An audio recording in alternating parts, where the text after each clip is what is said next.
참 세월이 유수와 같이 빠르다 흐르다더만 그 물이 많은 속도로 흘러가는 거 있잖아요. 그 한강처럼 느르느르 흘러가는 것이 아니라 이렇게 가파른 물이 막 많이 흘러가는 것처럼 흘러간다더니만 올해도 벌써 2월달이 지나가고 3월이 되었습니다. 3월 시작하면 또 금방 끝나더라고요. 이달에도 올해는 이제 3월달에는 이제 모든 것이 이제 약동 생동하는 그런 계절이니까 이제 긴 기지개를 펴고 이제 일어나서 새로운 또 꽃도 피해야 되고 또 열매도 맺어야 되고 우리 또 농부들은 이제 밭을 갈아야 되고 또 생동하는 시절이 왔으니까 3월달에 생동 좀 합시다. 할렐루야. 네. 성령의 사람. 오늘 본문 말씀 보면 세례 요한 세례도 있고 요한의 세례니라. 그러니까 이거 이제 윗지방에서 바울이 복음 전도 사역하다가 에베소에서 왔어요. 에베소에 와가지고 이제 어떤 사람들을 가르치는데 그 숫자 12명인데 여기서 막 12명은 열심히 제자 얘기한 것이 아니고 어쩌다 보니까 이제 이렇게 그 숫자가 같아졌는데 그들에게 이제 이렇게 가르침을 볼 수 있는데 예수님께서 에베소에 있는 사람들에게 성령을 받았느냐 이렇게 우리가 여기다 조금 포인트를 두면 왜 바울이 성령을 받았느냐 물어봤을 거예요. 여기 부분에다가 우리가 조금 좀 생각에 머물러 있어야 돼. 당신 성령 받았습니까? 라고 물어본다 이 말이에요. 그러면 어떤 사람이 나에게 당신 성령 받았어요? 물어보면은 그 물어본 의미가 뭘까요? 그죠? 뭔가 조금 2% 부족한 거 아닙니까? 뭔가 좀 제대로 안 했으니까 너 성령 받았느냐? 뭐 이렇게 얘기할 수도 있고 또 어떤 인위적인 신앙생활 에베소 전도하는 중이거든요. 지금 바울이. 그러니까 인위적인 그러니까 이 사람들이 세례를 받았어요. 요한으로부터 세례를 받았기 때문에 신앙생활 한 사람이라 이 말이에요. 믿음생활 한 사람들이다. 그런데 이 사람들이 바울이 보는 관점에서 보면 뭔가 조금 좀 이렇게 맞지 않다고 하는 것이죠. 그래서 얘들이라고 이 번역보다도 이 에베소 사람들이 믿음생활을 하기는 하는데 뭔가 이게 좀 맞지 않다 이 말이겠죠. 그래서 바울이 내가 성령을 받았느냐라고 물어본 것입니다. 그렇죠? 그러니까 성령으로 하느냐, 안 그러면 인위적인 믿음생활을 하느냐 그런 논리죠. 너희가 정말로 어떤 외식적인 그런 신앙생활을 하고 있느냐, 안 그러면 성령에 의해서 신앙생활을 하고 있느냐, 즉 이 부분을 바울이 들여다보는 그런 과정이라고 얘기할 수 있겠습니다. 그랬더니 이 사람들이 쌍둥맞게 뭐 성령 그런 거 있었어요? 전혀 성령을 받지 못했다라고 하는 것인데 알지도 받지 않은 것이 아니라 알지도 못했다라고 표현을 합니다. 그래서 이들의 그 성령에 알지도 못했고 받지도 못했다는 말은 아까 내가 얘기했던 것처럼 이들의 그 신앙생활이 외형적인 그죠? 그런 신앙생활을 했다고 하는 것이죠. 그래서 이제 성령을 받지 못했다, 알지 못했다라고 표현하는 것을 볼 수 있습니다. 그랬더니 바울이 이르되 뭐라고 그래요? 세례 요한에 대해서 정의를 내리고 있죠. 세례 요한의 세례는 무슨 세례입니까? 세례를 베풀 요한이 회개의 세례를 4절에 요한이 회개의 세례를 베풀며 백성에게 말하다. 요한이 말하는 거예요. 바울이 말하는 것은 아니고. 요한이 뭐라고 했어요? 내 뒤에 오신 이를 믿으라 하였으니 이는 곧 예수라 하거늘. 그러니까 세례 요한이라고 하는 것은 뭐 성령의 세례를 주는 것이 아니고 성령과 연관되어 있는 그런 세례가 아니라 회개하라 천국이 가까웠느니라. 이것이 세례 요한의 그 뜻이거든요. 회개하라. 회개하기 위해서는 뭘 받아야 된다? 세례를 받아야 된다. 세례 받는다고 하는 것은 함께 죽는, 예수 함께 죽는다는 거거든요. 함께 죽고 다시 산다. 이것이 세례 요한이 말하고 있는 회개의 개념인데, 세례 요한이 베푸는 세례는 성령과는 내 뒤에 오시는 그는 성령의 세례를 베푼다 이렇게 말씀하시잖아요, 요한이.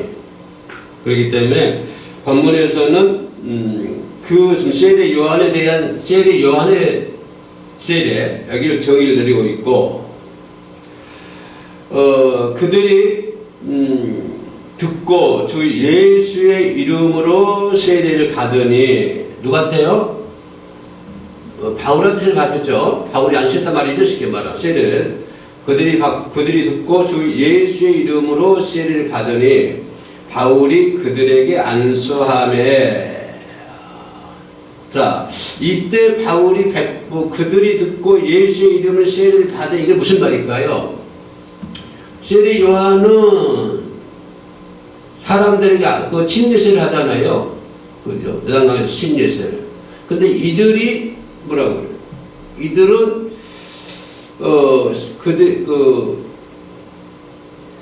그들이 듣고 주 예수의 이름으로 세례를 받으니 누가 세례를 받았어요? 여기서는 바울이요? 그러면 바울이 그 다음에 뭐라 나왔어요? 6절에 바울이 그들에게 안수하며. 그러면 바울이 세례 베풀고 또 바울이 안수했다 이 말이에요? 바울이 그들에게 안수하며 성령이 그들에게 임했다. 주 예수의 이름으로 세례를 받고 주 예수의 이름으로 세례를 받으니 바울이 그들에게 안수하며 성령이 그들에게. 자, 예수 그리스도 이름으로 그리스도 세례는 다시 말하면 성령의 세례라고 하는 거예요. 성령의 세례. 바울의 세례 요한의 세례는 회개의 세례고 예수님의 세례는 성령의 세례다. 마태복음 3장 11절에 나와 있는 말씀인데요. 성령의 세례이다라고 하는 것을 말한 것이죠.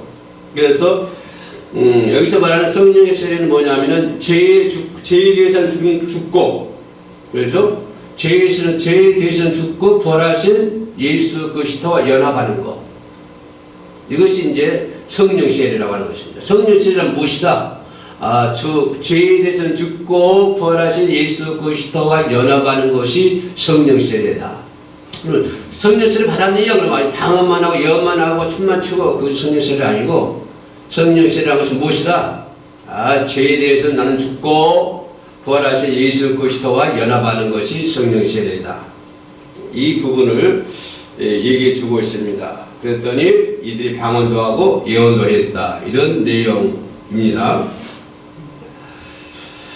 그래서 바울의 에베소서 사역의 중요점이 뭐냐면 이들은 성령 세례를 모르고 무슨 세례만 알았다. 요한이 베풀고 있는 물 세례만 알았다라고 하는 것이. 그동안에는 성령 세례는 알지 못하고. 그래서 바울이 가르치는 것은 성령의 세례가 있음도 그들에게 알려줬다. 가르쳤다라고 하는 것을 볼 수 있습니다.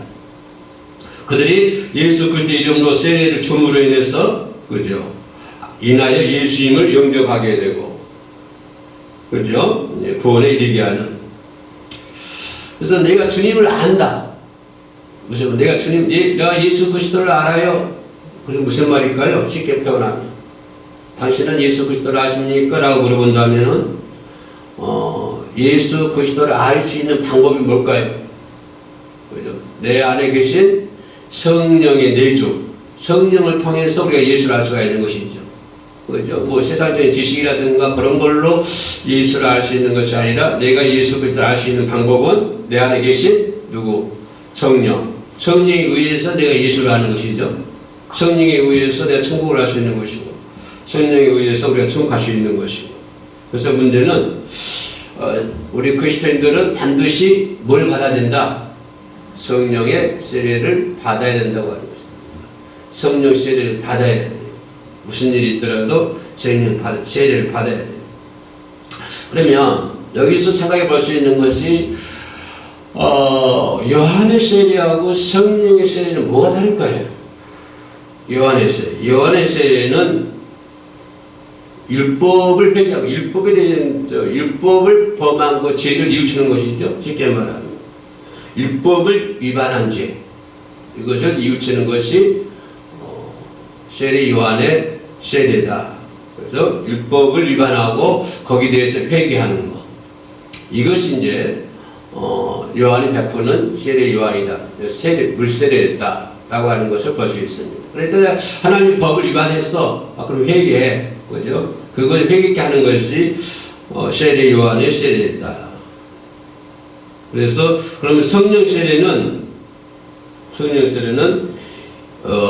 그보다 한 단계 조금 더 깊이 들어가는 기도. 그죠?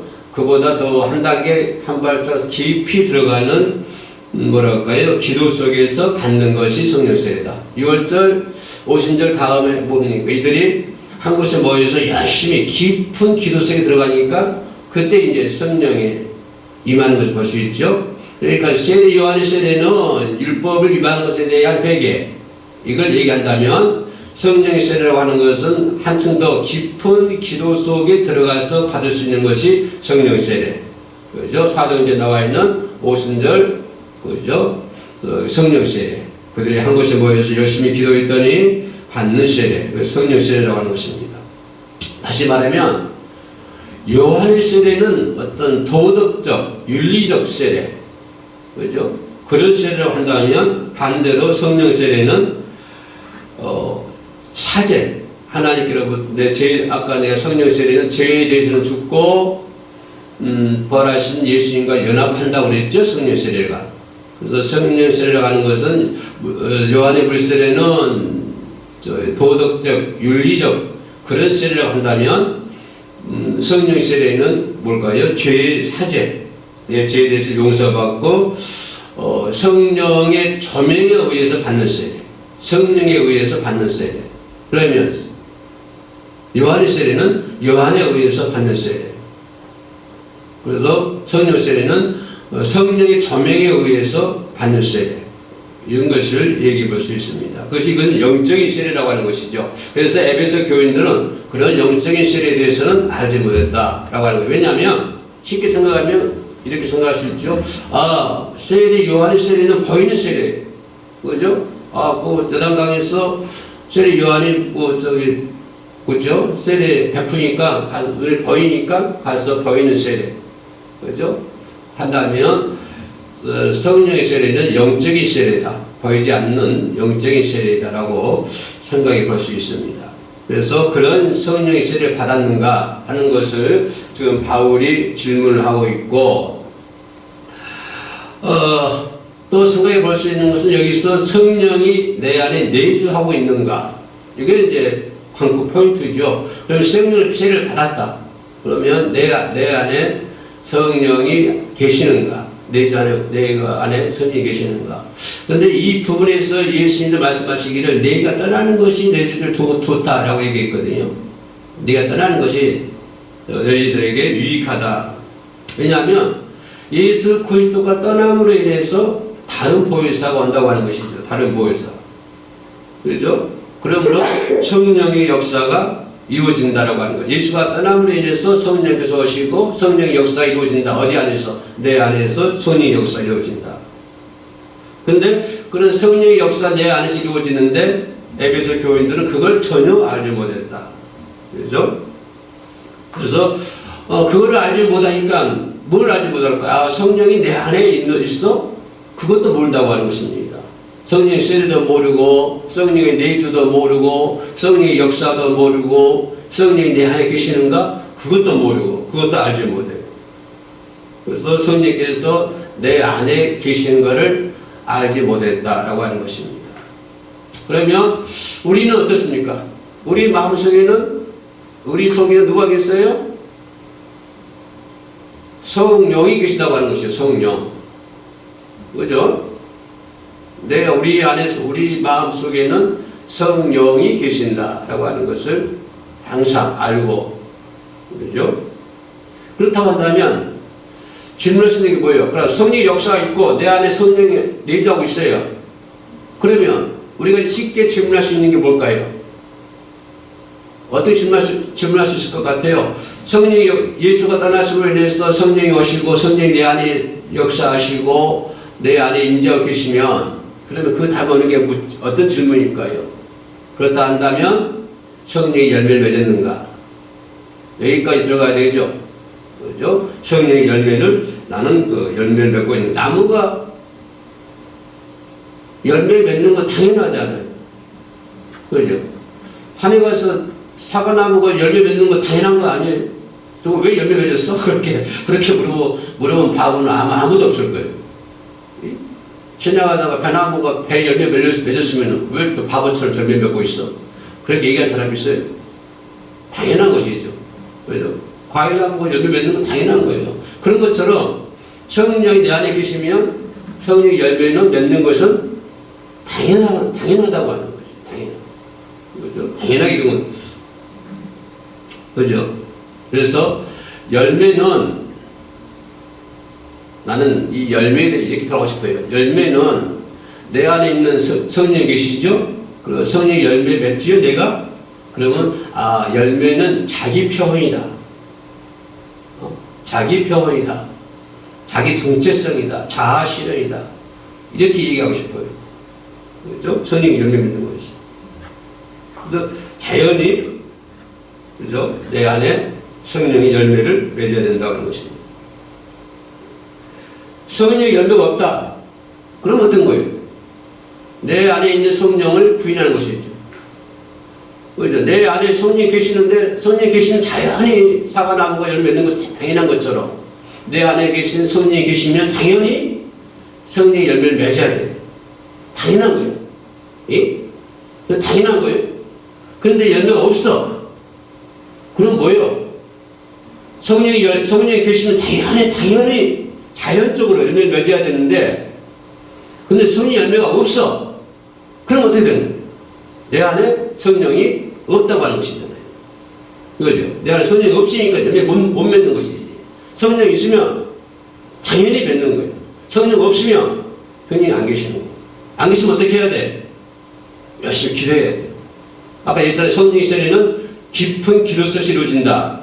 그렇게 얘기했죠. 죄에 대한 죽고 깊은 기도 속에 이루어진다. 그렇죠? 성령 받았다 하면 당연히 뭐예요? 당연히 내가 성령 받았어요. 그래요. 당연히 뭐예요? 성령 열매 맺어야 된다. 당연한 거예요. 내가 성령 열매를 맺어야 되겠다 그렇게 한 것이 아니고 내가 어려부터 성령 열매를 맺어야 되겠다 해가지고 열매 맺어. 아이 그거 안 돼요. 그 인위적인 열매가 될 수 없는 거예요. 성령은 나에 대해서 죽고 그 씨가 돼서 죽고 그죠? 예수 그리스도가 연합하는 것이 성령세례. 내가 죽어야 돼. 그죠? 내가 죽어야 돼. 죽어야 열매 맺는 거예요. 마지막으로 생각해 볼 수 있는 것이 그렇다면 내 안에 성령이 계세요. 그렇다면 질문이 뭐예요? 이런 질문하고 싶어요. 당신은 성령 받았습니까? 네. 그러면 성령의 삶을 살고 있습니까? 예? 그죠? 그러면 성령의 삶을 살고 있습니까? 거기에 대한 답변을 해야 돼. 거기에 대한 답변. 내 안에 성령이 계시면 당연히 성령에 의한 삶을 살아야지. 성령에 의한 삶. 그러니까 성령이 계시면 항상 기뻐하고 할렐루야. 네. 없어도 감사하고 항상 기뻐하라. 그래서 성령이 그 자리에 예수 그리스도 항상 기뻐하라. 범사에 감사해라. 쉬지 말고 기도해라. 항상 기뻐라. 무슨 말이에요? 기분이 좋든 나쁘든 기뻐해라. 기뻐하는 거예요. 항상 기뻐하고 범사에 감사하고. 그래서 성령의 사람은 그 사람의 삶을 통해서 나타난다고 하는 거예요. 뭐 말을 통해서 나타나는 것이 아니고 말은요 아나운서인데 더 잘해. 성령의 열매는 성령의 삶은 말을 통해서 나타나는 것이 아니고 삶을 통해서 나타난다. 그래서 이 에베소 사람들이 그런 걸 잘 몰랐거든요. 인지도 모르고. 그래서 성령의 사람, 성령의 세례, 뭐 성령의 삶, 성령의 열매 이런 거 전혀 알지 못하고 그냥 세례 요한이 베푼 세례, 아까 무슨 세례라고 했어요? 도덕적인, 윤리적인 율법에 또 반하는 그런 죄를 지음으로 인해서 회개하는 그런 세례를 요한 세례 한다면 바울의 세례 아니 성령 세례, 성령의 세례는 그죠? 죄에 대해 죽고 예수 그리스도를 연합하는 것, 이것이 성령 세례.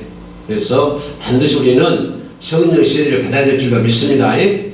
그래야 내가 부흥이 되고 내가 성장하고 그죠?